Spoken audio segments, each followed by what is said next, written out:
for the brand building strategies, we were working on, like, let's say right now KSC is happening, right? Kaun Hodal Crorepati, which is in Marathi, right? So for that as well, for the brand building strategies, we are basically hosting the contest in our platform itself, right? So for that as well, we need to support all the APIs. So the recent was I worked on that particular part, but apart from that, basically that is something which we have to do apart from the daily work, right? So I work on different services which are basically supporting different parts of the application, right? Let's say you have product service, catalog service, right? Based upon the requirements, I work on different microservices which they have already in place. So the primary language, primary framework we are using is Spring Boot for that, and basically it's a Java framework. So Okay. yeah, it can be different, totally, like depends upon the requirement. Sometimes you have to work on Python as well, right? Just to basically, let's say you have a small automation in place which you have to do, then you will work on the Python as well. Basically it depends upon you how you want to work, but So I in usually work on Python. microservices, how much experience you have? I've been working like 2.5 years now in the microservices. Before Lenscart as well, there was an application which we are working on. But before that, there was like no such thing as microservices for us in NCR Corporation for around 2 years. So I will say 2 years for microservices. Okay. Do you know security, authentication, authorization, Yeah. messaging? Mhm. Okay. How you handle the messaging between the microservice? So there are two parts of it, right? The first thing is, let's say you have an order service, right? And you have a checkout service in place, right? So let's say the checkout service wants to have some kind of a details of the order service from which is basically like exposed from the order service, right? So that first way will be directly calling the order service from the catalog service, right? Sorry, the checkout service. So we will use REST templates and all that stuff for directly calling the order service. But let's say there's something like another service which we want to basically notify particular, because see, let's say your checkout is happening, right? So after that you have once you check out, then you have a tracking system in place, right? So you have to like you have to notify that particular team as well, right? So this particular order which has to be tracked out after this particular thing is happening, right? So for that we use Kafka here. So what we do, we basically have different topics for different let's say responsibilities, right? So we have some tracking. Let's say we have a topic T1 which basically conveys, basically what we will do once the checkout is complete, we will basically push that particular event for this particular topic, and there are some services which are listening to those particular topics, and then on those particular services it will be handled. So without blocking that particular request which is checkout, it will behind the scenes the Kafka will do all those things for us. We will be basically pushing our events to Kafka, and all the servers which are consuming those particular events or the topics, those will handle all the uh, like implementation part for those particular So events. how many topics between the publisher and subscriber? How many brokers do you have it? Right now, we have seven. We are basically what we are doing. We are doing in a seven partitions, right? But although, see, these kind of things has to be built on from the scratch, right? If you want to get deep into it, right? But when I joined Lenscart, these the kind of things was already kind of a setup already, right? So we just have to. They have already a utility service which basically just gives you a utility method to just push something into a Kafka. But You have you to just should know, right? So if right, the right. broker got broken, how you Mhm. handle it this? So what happens is now, see, Kafka is already a fault tolerance, right? Let's say we have seven partitions are working, right? So let's say one partition gets broken, but it will basically whatever the data or whatever the events which you have pushed to that particular partition, right? It will be first of all, the partition will be removed from that particular, you can say, the cluster, right? So what happens is no other events will be pushed to that particular Kafka, that particular partition only. Then from that particular partition, whatever data it was holding, it will be basically directed to all other partitions, right? So that way, it will basically you never lose any data, and kind of until unless meanwhile you will basically work on uh, bringing up that particular partition of for the particular Kafka topic, and sorry, for the particular Kafka, and then that's the way I guess So I can how answer you this know one. this? Message got failed is no more recover. How you handle? Sorry, message. Yeah, see, the message got Hmm. lost, right?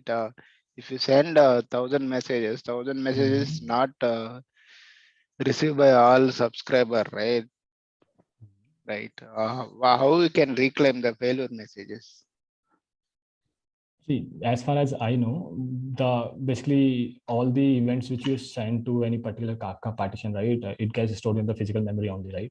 So even if your one partition is getting down, that particular data will be all the broker will already know, right? This particular partition has been down, and that particular partition's physical memory, it will have access to the physical memory, right? So that you can basically directly kind of get data from that particular partitions.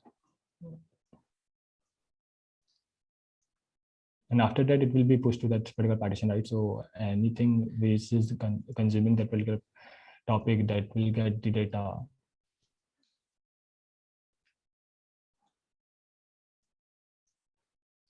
You know retry mechanism in Kafka?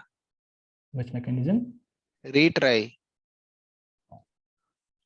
Retry. Yeah, Retry is the something, right, which broker does now whenever your she tries to correct, check whether correct. this particular partition is that, so let's say the partition got failed, right? So it tries to recheck whether this particular partition is coming up or not. Yeah, have you know this And retry mechanism? I know, yeah, this particular thing, I know. Okay. How internally it works, I don't know that in deep, but yeah, that is something that a broker do. Okay, what is zookeeper?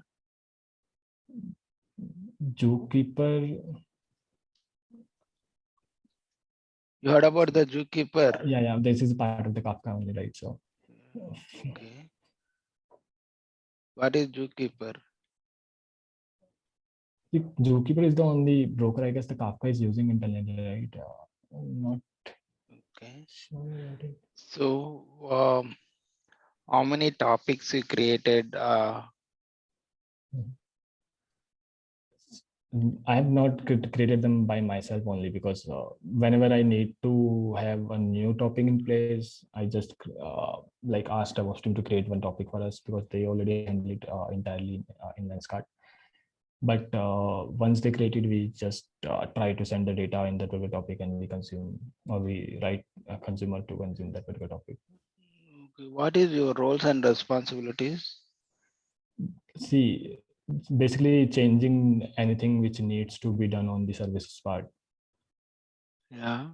Let's just for an example, right? So let's say right now Lenskart is focusing on basically giving, like, presenting its application as a fashion brand as well, right? So their entire UI and the PDP pages, first pages, all those getting changed, right? So for that as well, first whenever you land an application, right, we call a PDP API, right, which gives you all the details which you have to show on that particular page. So that has to be changed, right? So that part is related to some kind of a service or multiple services, right? So that has to be done by me. Okay. Yeah. So, in microservices, what are the challenges you faced? See, first thing first, you have to let's say you had a monolithic application, right? So you have to usually you have to monitor only one application, right? Or one. So but in microservices now you have broken your application into several and services, right? So you have to monitor those and services as well. Then the monitoring part gets difficult because then the other thing is in the monolithic application you was just let's say you have to scale, right? So the load balancing was also kind of, you can say, first thing first, that see, if you want to hit any API from that particular monolithic application, you had a certain URL and you were just calling that particular API, right? But in microservices you have a number of services, right? So you cannot have a number of URLs configured in your UI, right? So you work with the API gateway, and API gateway does all those things for you, right? So that has to be done in a microservice part, which is also can be like difficult sometimes, right? Then another thing is there's a, let's say you have a monolithic, you are just calling an API, right? So it gives you five, like, response in 500 milliseconds. But now you have different APIs. So let's say your order service calling a product service internally, and the product service calling some other service, right? So there is a gap. There's, let's say you're basically hopping from one service to other service, right? So there will, the response time will be a slightly higher than the usual one. And then the other thing will be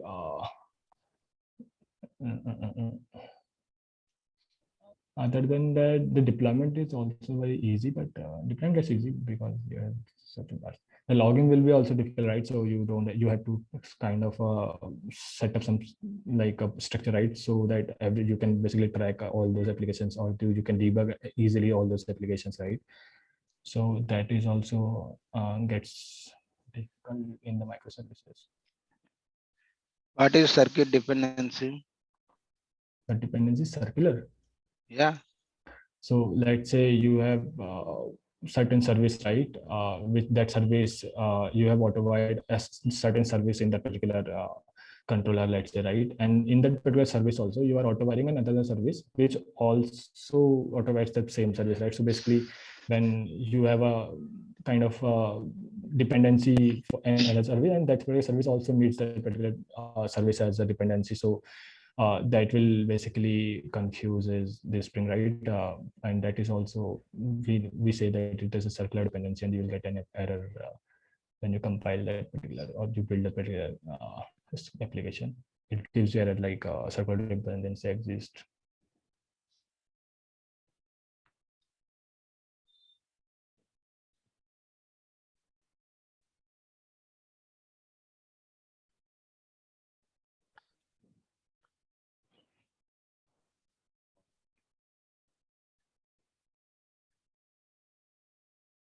Okay. So how do you scale up, scale down the microservice? Right now, here we are using Dockerization, Kubernetes for that, right? So we are basically using Docker and then Kubernetes to basically scale and scale down all the services, right? And in order to manage them, we are using Console as a config, our service discovery tool. So that way we basically scale and scale up our application using Kubernetes and Console.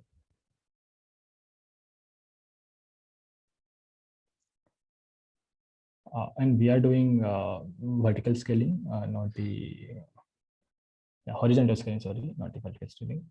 What is horizontal and vertical scaling? In the horizontal scaling, we basically add different, like let's say we want some more, we want to scale, so we will add multiple systems into the place. But in the vertical scaling, we are just increasing the RAM of the same, or the physical space of the same machine, right? So that is not being done. We are using, basically whenever we have to scale, we just procure some new machines.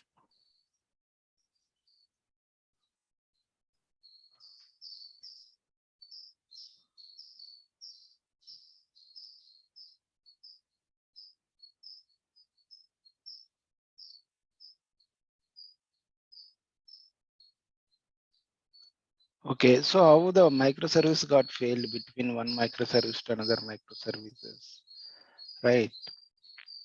So A is communicate B, B is communicate C, right? Hello, you are in mute. So maybe my VPN got disconnected. So I guess I got disconnected. Okay, see, my condition is I have how many microservices you have it? Mm-hmm. How many you have it? How many microservices you have it? For the particular part, I would say around 8 to 10, I guess. But just by my team only, not sure about the other teams. What if service got failed between one to another microservice? Mm-hmm. Yeah, how do you handle? You're saying, let's say you have, just for example, you have order service and you're calling product service from that particular service, right? And that particular product service Yeah, yeah, has certain instances got failed, right?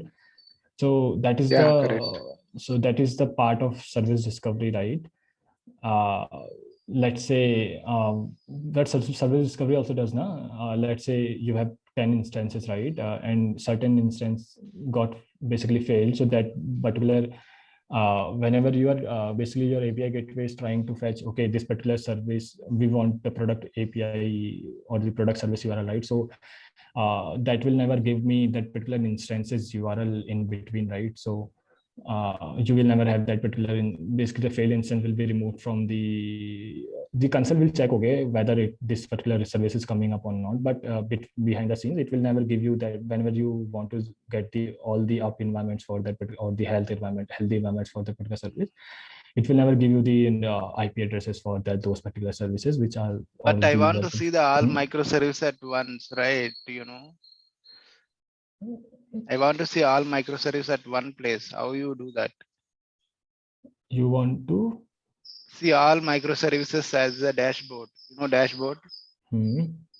Yeah, how you handle?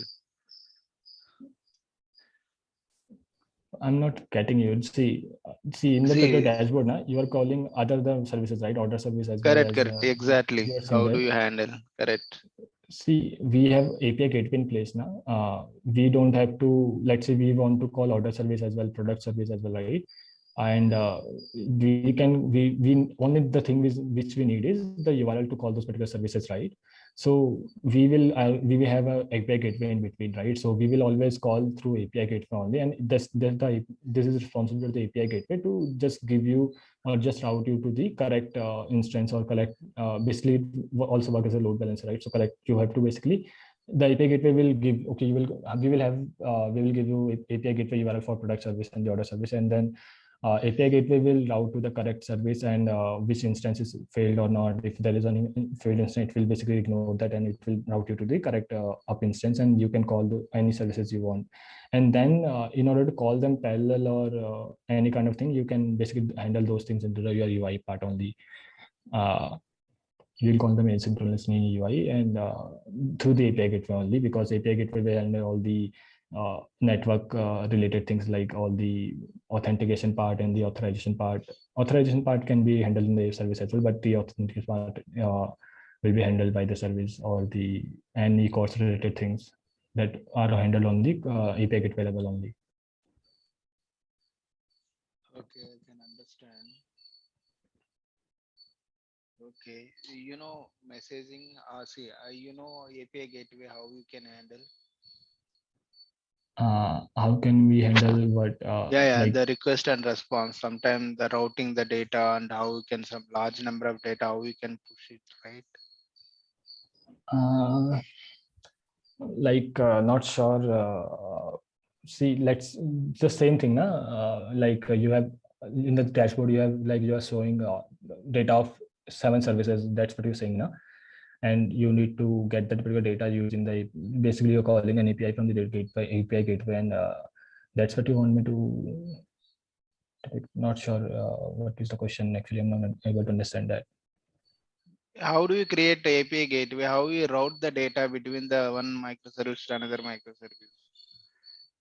See, the first thing is we have service discovery, right?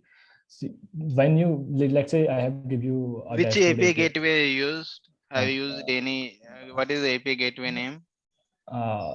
Right now we are using the name, I don't recall it, but see, the thing is, the major normal thing is, right, you need to have let's say the major So without reason. the API gateway, how to track the request?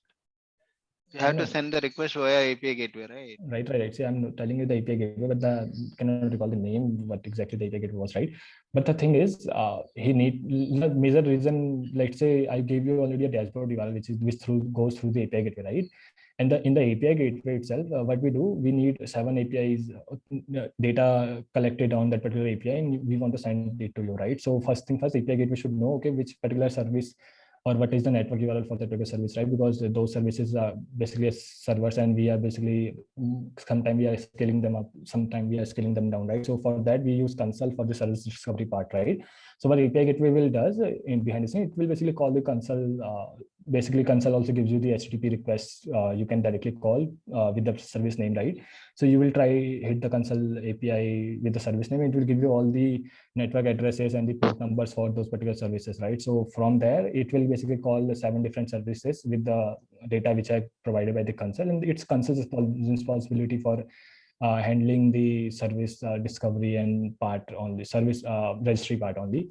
So the console will handle that part for us, and the discovery part, it will give us the API, and the API gateway will just call those particular network through those URLs. It will call different services. It will combine those data for you, and then it will pass it to you in the response. And if you want to basically try to authenticate something at the, you can directly do it at the API gateway level. You don't have to write the logic in 7 different services or n number of services, right? So that's the way I guess it works only. Uh, but not sure if that was the, Okay, good.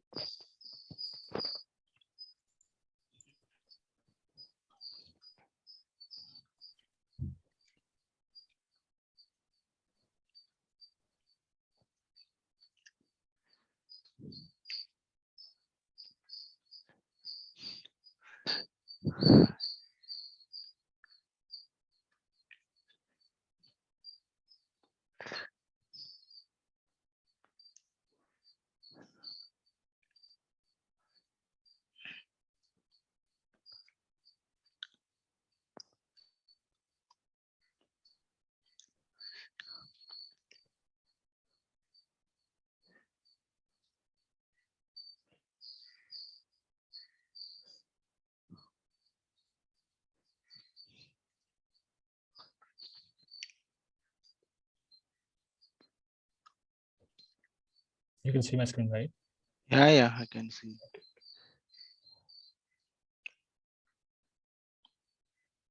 Yeah, the question is one array having 100, 200, 300, 1 lakh, 5 lakh numbers. The output should be print 1, 2, 3, 4, 5. Okay, you can remove all zeros preceding the number. Hope you got my question right. Just a second. I remember one, this thing, right? Yeah, correct. And what I have to do? Then like 1 lakh 3, 1 lakh 4, 1 lakh 5, 1 lakh 6, like this. You can remove all zeros preceding the number and succeeding one should be there. Okay. So I have to print only 1, 2, 3, 4, 5. No, 11, 12, 13, 14, 15. Okay.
Left shift.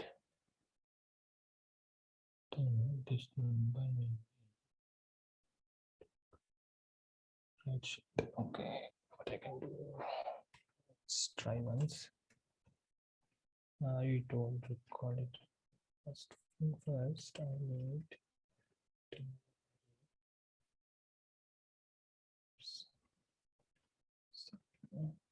I can let's see.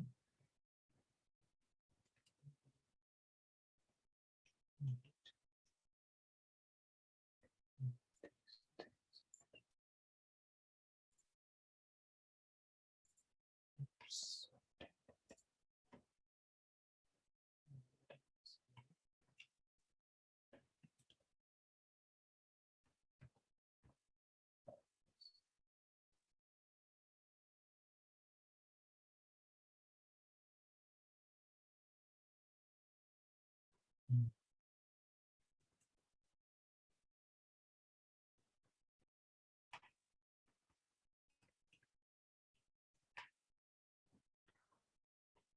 this number that I can do, I can convert it to a string representation.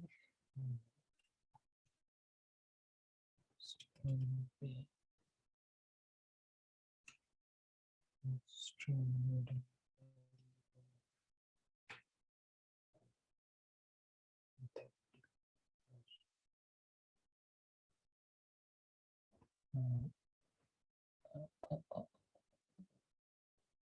The number has also right shift property. I can try numbers of I. Whether to right shift. That's something I don't remember. Right shift. One thing. That's what the syntax is. Not sure. What if I right shift? What it prints.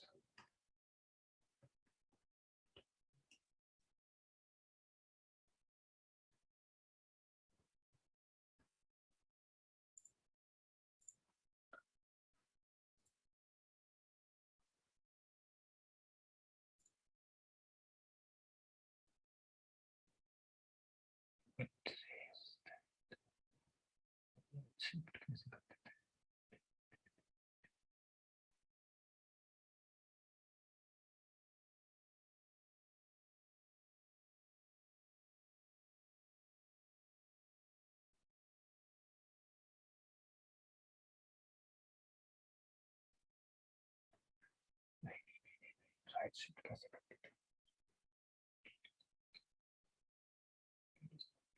Right shift कैसे करते थे?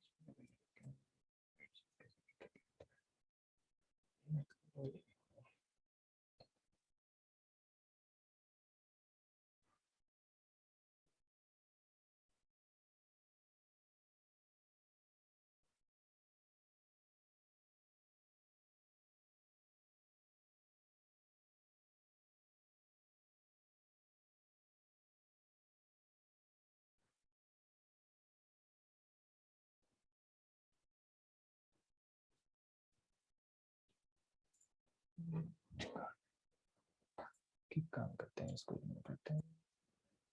Let's have that which was string representation. What I do for each string.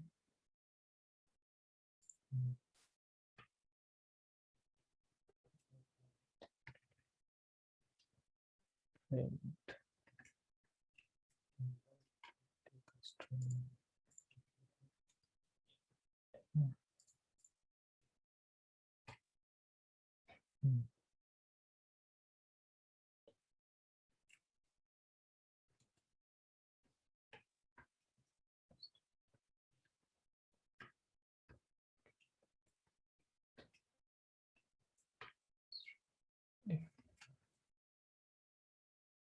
str.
This would be a simple way, brute force way, I guess, to just solve it, but not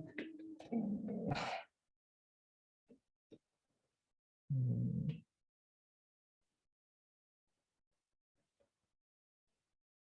okay, this is the solution. I can do. I can just take it.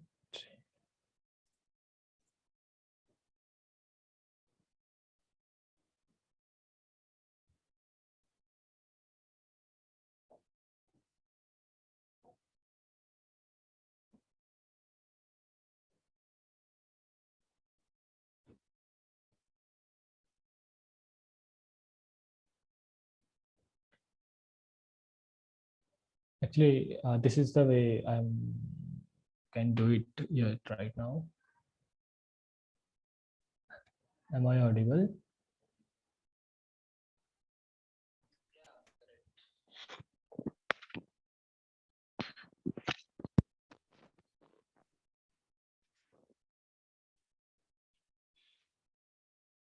Hello. Hello. Can you explain the code? Yeah. So for this particular thing, what I've done is I'm basically iterating over this particular array, right? And for Okay. each number, now I'm converting it to a string so that I could get the caret and I can compare it with the 0 and 1, right? And for each number, I'm checking whether for each particular, let's say it will be a string, right? For each string, I'm doing what I'm. If it's not zero, I will just print out the particular character of the number, and then if it's zero, I'm not printing it. And after iterating over each number, I'm just printing a new line as well, just to have this particular kind of output, right? And that's the whole thing right now I'm doing. But there is another way as well, but I'm not cannot recall it right now, like right shifting this particular one, right? But not able to do it right now, the right shifting one. Okay. The Yeah, simple no way should problem. be right, just right converting it to an array and then right shifting it by one only. So that will, I guess, okay. And, no, that won't be possible, right? We have to left shift it by left shifting it, I guess. That's fine. Okay. Yeah, that's okay. Yeah. Okay. So you can stop sharing. Okay. So do you have experience with full stack? Yeah. So initially, I started only with the Angular and the Jersey framework, right? So Okay. I did work on Angular as well. Okay. React. React I've been like doing by myself only because in our in organization the React team is totally different. So I do it whenever I have the time, right? So I learn So React Angular, also. which version you worked? 8 and above only. And Okay. React I've been Can you using from tell last me year the only. ng components in Angular? Like Yeah, ng components. ng component, like Means ng, you can tell me the life cycle. okay, so life cycle looks will be first the constructor will be run, right, and then you have ng on changes which runs on any change into your input, right? Then you have ng on init, and then after ng on init you have ng uh, content ng do check only. Then you have basically for the change direction, right? Then you have ng content view in it, I guess, and then you have ng content view checked, and then you have ng after view checked, and ng after view in it, and then you have ng destroy. Okay. You know, can you tell me, yeah, do you know how to bootstrapping the Angular components? You know, bootstrap. Bootstrapping, like the normal flow how Angular bootstraps the application, Yeah, right? yeah, correct. Yeah. Yeah, so the flow will be first thing first in our index.html, or the main first the main .ts file gets done, right. In that particular main file, you will see that it basically loads you a browser environment, and then it simply loads the app module which we have in our application, right. And then when you go to app particular module, then you will see that in the app module it basically bootstrap the app component, and the basically the selector which we use and in app component is app hyphen I guess root. is the for the app component, right? And then in the app component, you will see you have three things in place. App component will be will in the top level of the class. You will have a add component decorator, and then on the particular decorator, you'll see you have a template which means that what template you have, basically what HTML you have to load for that particular template, and then for same way you have the CSS or style URL as well. And then that, and in the index.html you will see that it's not doing that. You will have the app root decorator, sorry, the app root tag in the body only. So that way it basically injects all the basically the components into your index.html page, and the flow works this way only, right? Okay. Do you have the experience on HTML, CSS, JavaScript? Like although we had a entire different member for that, right? You used to basically gives you the HTML for all the Angular development which you have to do, but in a way we always like do the things in the HTML only, right? So I would say I haven't the knowledge on that, but sometimes it like on the CSS and all that stuff, but it too deep. Not the too deep knowledge of the all the attributes and all the things in CSS part, but yeah, like whenever we have to use, we already use in the Angular only, right? So I would say that is the thing only. Okay. Yeah. Comes under Java. Which version you are familiar? Right now we are using Java 8. So can you tell me Java 8 features? In Java 8, the best thing which happened was the stream APIs, right? And other than that, you had like you can have default methods in your even default constructors in your interfaces as well. Then you had Lambda expressions and method references as well. And then you have new functional interfaces was included in that particular Java 8 as well. And other than that, optional was introduced in Java 8, not sure, but I guess Yeah. optional is also Okay. introduced in Java 8 So what only. is the purpose using optional? Basically, optional gives you like, let's say you have an entity in your database, right? You made a call to just get the particular entity from the database, and what happens is if the entity is not present in the database, you will get null as a return, let's say, right? Or even any other case where you basically get the null as a return, right? So what you have to do, you will just try to check whether if this particular thing is object is null, right? So in order to include this particular null references everywhere, right, or just to have a proper type checking into the place, we use optional for that particular scenario, right? So optional gives you like utility methods to check whether this particular optional contains any entity or not, is present or not, right? Which tells you, okay, this particular entity is present in the optional or not. If not, then you can have a Boolean check only, right? So that will, in that way, you will have a proper type checking way to handle null pointers in So your code, okay. right? So what is the consumer predicate supplier? These are all are the functional interfaces which are introduced in Java 8 only, right? So first thing first, they will have only one method in them. Those are the interfaces, right? So they will have only one abstract method in them.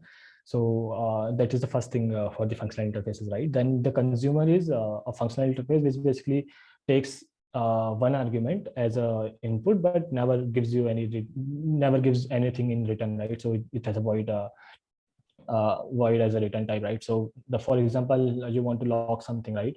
So you will basically ask for a log, whatever you have to string, whatever you have to log in the particular class, and then basically whatever you have to log, and in return you never return anything, right? So that in that particular case, you can use consumer you want to use, if you want to use, right? Then you have predicate, which basically is a functional interface which takes some argument from you, and then in return it gives you a Boolean output. So let's say you want to filter out all those elements from your particular object which are greater than 10, right? So it will take an element, and you will define, okay, this is the particular condition. Based upon the particular condition, it will return you true or false, right? So that is predicate. then you have a supplier as well. Supplier does, it never takes you any input. It never takes any input in its method, but it returns you an output or a type of any particular output. So let's say you want to pick random numbers, right? So you can have a supplier in place which basically returns you a random number every time. You don't have to pass any input for the particular thing, right? So in that particular case, you can use supplier or basically an example of using the supplier, right?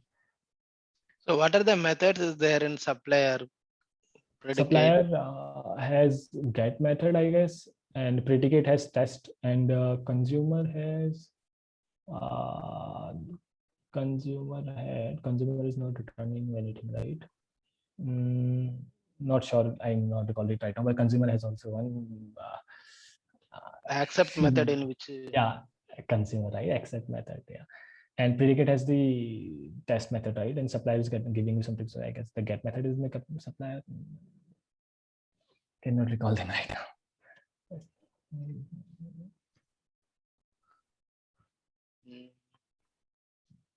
okay. So do you know SQL queries, right? Uh, Depends. Yeah. I So used what to are the work on Oracle. Sorry. okay? Tell me. I was working on Oracle that time, but different. See, the thing was different projects had different databases in place, right? So first I used Oracle and then moved to MySQL. Right now they have MongoDB and Postgres here. So it's been never been like working on a single database, but different databases. So kind of aware of all of them, but not in that much deep. Based upon the requirement, I used to learn and then implement whatever I have to do, right? So in PL SQL, we had to use procedures and all out of things PL SQL directly, right? So at that So time, we used to do the PL SQL as okay, well. okay. In Spring Boot, which version you worked? Spring Boot 4 and above. Right now, they have 4 only, right? So Okay. So can you tell me what is the difference between starter web and starter parent starter parent and starter web, and right? starter web? Yeah. Both gives, so these are the starter parent is the basic configuration which you need to basically run a Spring application, right? Or you can say a Spring Java application. In order to configure that, you need at least the uh, Spring Boot parent application, right? These two are also a simple Spring projects only, right? Which you can use as a dependency. So what will it will does, and then for the web, let's say you want to have a web application in place. Let's say you have to have a container, and in that container your application is going to run, right? So for that, you need to have this other one, Spring Boot starter web dependency in your project, and based upon that, it will basically try to fetch all the dependencies it needs, and you will have a simple application with all those things done for you.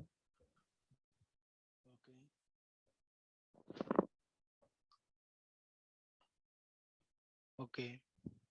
So can you tell me what are the actuators in Spring Boot? Yeah, Spring Boot actuators. Actuators, actuators, I have heard them, I have used them also, but Can you tell me what are the metrics you can monitor with using actuator? not have a knowledge about actuator actually. Okay, okay. Yeah. So how do you deploy your application? We have all the jobs in place. Although, see, in this particular organization, we don't have any access to any servers actually. So entire DevOps team takes care of them. But in order to what we basically do when we have already our changes done, right? We basically push them to GitLab and then we create a tag for them, and we just directly tell the DevOps team, okay, this particular tag has to be deployed on pre-prod, or once we have done testing in the pre-prod, then they will create a RP in Jira tool, and then after all the approvals, though they will be deploying it to production. But basically, they are using two tools actually. First one is probably Jenkins, and the Jenkins has they have configured all this thing into the Jenkins part only, right? So, but the other thing is right now we are using Build Piper as well. Basically they have came up with a new tool in order to configure all these approval things, right, automatically. So for the entire automation part, they are using build pipeline right now. Yeah, that's fine. Yeah, it gives Yeah. you kind of like as well. Okay. So one last question. So what are the challenges you faced in your current organization with the technical problems, Uh, challenges? Yeah, so when I started working in Java and Jersey, first I started with Jersey only, right? Because in the internship I got introduced with the Jersey part, right? So I never had to work on Spring at that time. So in Jersey now, you have the annotations there. Let's say you have REST controller in Spring, but in Jersey you had add path annotation, right? So there's two Spring frameworks were similar in a such a way that they have different annotation, but they are doing the same thing, right? So when I switched from Jersey to Spring, I had to just like manage, like I have to see, okay, this particular thing in restaurant basically relates to that particular path, right? So I had to adapt to now Spring Boot, right? So there we had request filters. Now we have interceptors in Spring Boot, right? They had container request filter and response filter, some kind of things to intercept your request, right? Then in Spring Boot we had all the interceptors and filters as well, right? So the major challenge was to switching between those particular annotations, right? I got used to confuse, like I was using query params, but in Spring Boot we have path variables and all those things. So the switching between both of them, it was kind of challenge for me. But yeah, as soon as like I started working on both of them, like I'm majorly working on Spring, right? So now I'm kind of comfortable with all the annotations of the Springs as well, right? So whenever I get to know, okay, this is something new, annotation, I try to get like check whether what exactly this annotation is doing, right? Because there's a lot of annotations Spring provides you, so I cannot remember all of them. So I have to check whether, okay, this particular thing was doing this particular thing. So that is the major challenge I am facing, or I faced during the initial time in Lenskart. Okay. Okay. The Yeah, switching that's between fine. these, yeah. Yeah, I conclude my interview. Do you have any question? I know that you guys are hiring for the full stack developer, right? But Yeah, yeah, still, correct. what kind of a project do you have? Like, you guys are working on React as well, yeah? Uh, Yeah, yeah, React and Angular uh, as yeah, I actually started working on React like around from around like 1 year. I'm trying to do whatever I can do apart from my work, right? So I'm pretty comfortable in React as well, but like never worked on a enterprise level application in React. But can do a lot of work in React as well. yeah, Not a yeah. problem. Like, yeah, Okay. just Thank you. Thank depends you. on the. You're welcome. Yeah, yeah, yeah. Bye. Thank you.